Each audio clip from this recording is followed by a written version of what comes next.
20년 전에 목사님들은 종종 한국 개신교 인구가 전체 인구의 4분의 1이라고 공공연하게 말하며 자랑스러워했습니다. 전체 인구 넷 중 한 명이 개신교인이라는 것은 한국 교회들이 오랜 동안 열심히 복음을 전한 결실이라고 생각했기 때문입니다.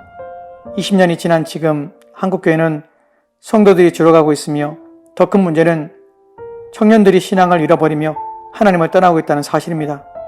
그 원인으로 여러 가지 문제점을 지적하고 있지만 다른 부차적인 문제들을 뒤로하고 핵심적인 문제를 지적한다면 교회가 교회답지 못하다는 것입니다.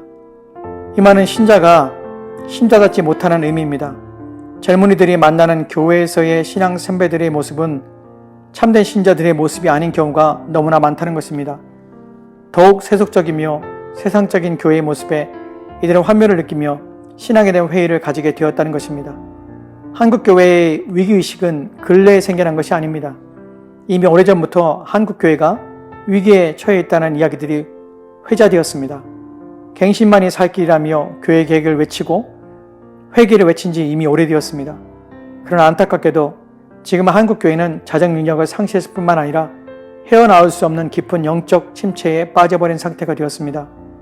우리는 주변에서 교회가 교회답지 못한 모습을 너무나 많이 보고 듣게 됩니다. 교회의 분열과 싸움과 부정과 불의를 마치 매일 신문지상에 사회면을 장식하는 사건 사고와 같이 접하고 있습니다. 이러한 한국교회의 문제는 강단의 타락에서 시작되었다고 보아야 할 것입니다. 성장과 성공주의에 빠진 교회는 강단에서 세상에서의 성공과 부와 명예가 복음이라고 외쳤습니다. 성도들에게 세상에서 성공할 것을 주문할 뿐만 아니라 교회 또한 세상에서의 성공에 목말라 했습니다. 이러한 타락한 교회의 강단에서는 여지없이 회개함 없는 용서가 선포됩니다. 거짓과 불의도 이해하신 하나님, 성공을 위해서라면 모든 것을 눈감아 주실 뿐만 아니라 용서해 주시는 하나님이 선포되었습니다. 이들은 자신들의 성공을 위해 뛰시며 축복해 주시는 하나님께 열광하며 그러한 하나님을 사랑한다고 외칩니다. 왜냐하면 이들이 듣고 믿는 하나님은 공의가 없는 사랑의 하나님이시기 때문입니다. 무조건적으로 어떠한 상태에서도 아무것도 묻지 않고 따지지도 않고 사랑해 주시는 하나님, 이것이 이들이 믿고 또한 원하는 하나님이십니다. 이것은 거짓 복음입니다.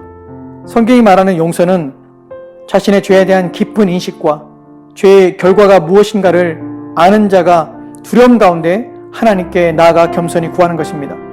하나님의 용서는 죄에 대한 무거운 책임에서의 해방이며 죄의 구속에서의 해방이기 때문에 다시금 죄 속에 거하거나 죄의 노예가 되어 사는 삶을 거부하며 저항하는 마음을 가지게 합니다. 그렇게 하나님의 용서를 받은 자는 다시금 죄인의 자리에 서지 않게 되는 것입니다.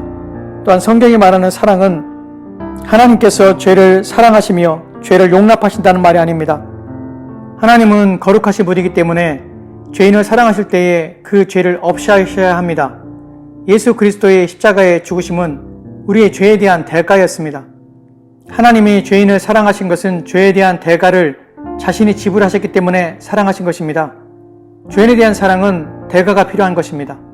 사랑은 무조건 관용이나 수용이 아닙니다. 공의를 통한 사랑입니다. 오늘날 한국교회에 절실히 필요한 것은 강단의 회복입니다. 바른 복음이 선포되어 하나님과 우리 주 예수 그리스도에 대한 올바른 이해에 근거한 온전한 신앙과 믿음이 세워져야 하는 것입니다. 교회는 끊임없이 회개를 선포하며 죄인임을 고백하게 하며 세상으로부터 돌이켜 하나님께로 향하게 하며 하나님 앞에 거룩한 삶을 살도록 촉구해야 하는 것이 교회의 사명인 것입니다.